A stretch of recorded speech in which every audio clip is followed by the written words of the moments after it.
Nam Mô Di Đà Phật. Sau khi mình giao 2 cái căn nhà xong, bây giờ quay về tổ từ thiện bệnh viện Cái Tàu. Mình xin 1 tấn 2 gạo đi cứu trợ miền Trung như vậy. 1 tấn cứu trợ một chôn miền Trung, 200 kg cho giáo hội Bình Bến. Một nữa xin cảm ơn mọi người đã chúng ta giúp đỡ. Sư huynh ở đây đã cho gạo nhiều lắm. Nam Mô Di Đà Phật. Cùng Đức Phật là Phật.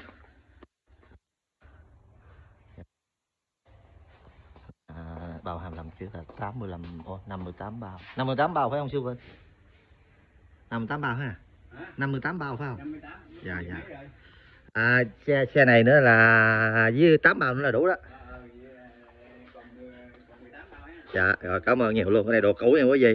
Ai có bên xin cơm cháo nước từ thiện rồi lại có đồ cũ đây cứ lựa thoải mái luôn. Cái nào bạn được thì cứ việc lấy. Quá tuyệt vời. Cái vườn tây này bạn đi đám ngon nè. Đi vườn có im luôn.